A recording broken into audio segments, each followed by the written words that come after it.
December 7 ఒకే ఒక నిజమైన లోకం. బైబిల్లో వర్ణించబడిన అదృశ్య లోకం మాత్రమే ఒకే ఒక నిజమైన లోకం అని డాక్టర్ A.W. టోజర్ మనకు గుర్తు చేస్తుండేవారు. దృశ్యమైన ఈ లోకాన్ని మనం ఎలా చూడాలని దేవుడు కోరుతున్నాడో అలా గనుక మనం చూస్తే ఈ లోకం ఇవ్వజూపే దేని చేత కూడా మనం ఆకర్షించబడం. హెబ్రీ పత్రిక 11వ అధ్యాయంలో ప్రస్తావించబడిన గొప్ప స్త్రీ పురుషులు వారు సాధించినవి సాధించడానికి కారణం వారు అదృశ్యమైన వాటిని దృష్టించడమే. ఈ లోకంలోనున్నవి అంత నిజమైన వాటిగా కనిపించడానికి కారణం మనం వాటిని చూడగలగడం, అనుభూతి చెందగలగడమే. కానీ అవన్నీ తాత్కాలికం మరియు గతించడానికి ఏర్పాటైనవి. ఆధ్యాత్మిక జీవితం తాలూకు శాశ్వతమైనవి మాత్రమే నిలిచుంటాయి.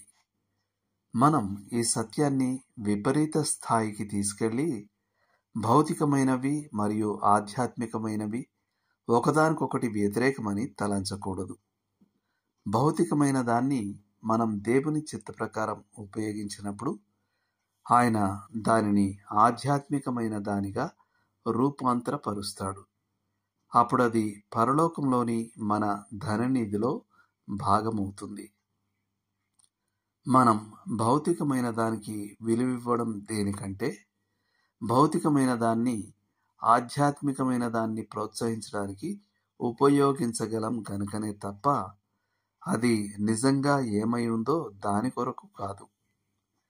అదృశ్యమైన వాటిని మీరెలా చూడగలరు? వాక్యం చదివినప్పుడు, విశ్వాసం ద్వారా.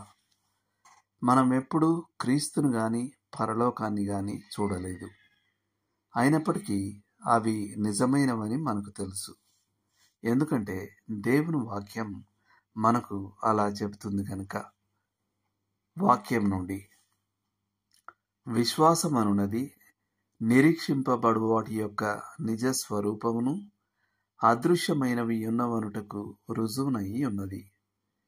హెబ్రీ పత్రిక 11వ అధ్యాయం 1వ వచనం.